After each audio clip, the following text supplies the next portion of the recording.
Nu ką, pradžia 2:30 dabar yra, su pertraukėlėm iki vakaro ar naktys padirbėsim, pažiūrėsim, kiek šiandien užkalsim.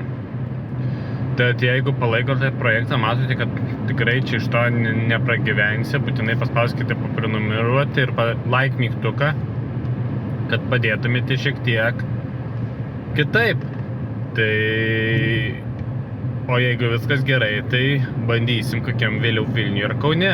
Primenu, kad aš esu maža miestelį, kur žmonių yra mažai. Tai nusipirkau kavos dienos pradžiai ir pirma mintis, kurią įlipus į mašiną su kava buvo, kad palaikykit baltistus, nes jie moka mokesčius valstybei, taksi nemoka mokesčių, daug nusuka, baltistai moka, tai bent jau ties kiekvienu pavėžėjimu po 50 centų priedą primeskit ir tikrai pagelbėsite visiems lietuviams, kurie užsima Bolt veiklą. Nes net ir Vilniui būna, kad pastovi ilgiau negu ten 20 minučių.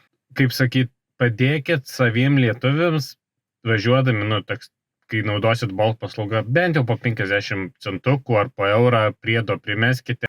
Tai ką, per 2 valandas tik 4 užsakymai, tai nėra tikslo stovėti. Dar valandą pastovėsiu ir žiūrėsiu. Darysiu pertraukėlę jaučiu ir vėl jungsiuos. Tai jo, pagal kas liūdna, nors žmonių mieste tikrai yra nemažai, bet užsakymų dėja. Taip. Žmogų vienam klausimui nutraukiau netyčia, nespėjau uždaryti durų ir aš pradėjau važiuoti. Tai nepasižiūrėjau, truputėlį per skubėjimą. Ir dar vienus vežiau, sakė, kad Vilniuje man atrodo Vilniuje, Rotušėj, tai išrausė visą alėją ir verslai užsidarinėjo. Tai nežinau, ar tai tiesa, nes jau senai buvau tenai Rotušėj. Tai įdomu, kaip yra iš tiesų, nes pagal merginas jaunas antiek blogai, kad net verslai užsidarinėja. Tai įdomu, kaip tenai viskas vyksta. Jeigu žinot, papasakokite, ar tikrai yra tiesa. Papasakojo klientai vieni, sako, 4 kartus tą patį išsikvietė žmogų per porą dienų. Ir to žmogaus mašina dažo kelnes. Sako, gal kažkaip netaip prižiūro, ar dar kas nors. Tai tokie nusiskundimai iš kitų žmonių. Senas automobilis, tai kai atvažiuoji su naujesniu automobiliu, tai tada nustemba šiek tiek mūsų tam kaimelį. Tai jo, ne visi išgali, ne visi nusiperka kokį geresnį automobilį, tai tas, bet čia yra gyvenimas, liūdnoka, bet tas yra gyvenimas ir reikia susitaikyti.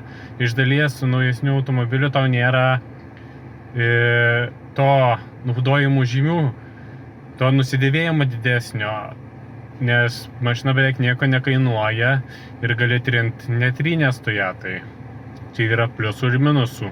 Jam tai pliusai. Klientas gal kitaip jau reaguoja.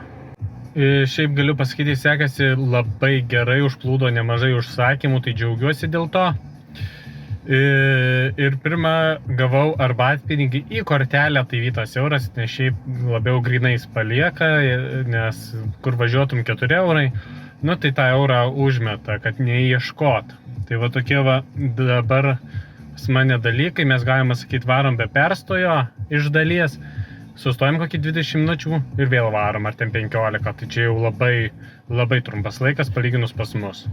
Pirmą kartą toks dalykas, kad visiškai nepažįstamas žmogus davė siuntą, kad pačiam nevažiuoti, šiaip iš tikrųjų gan logiška, kad nuveš savo vaikui į sodybą.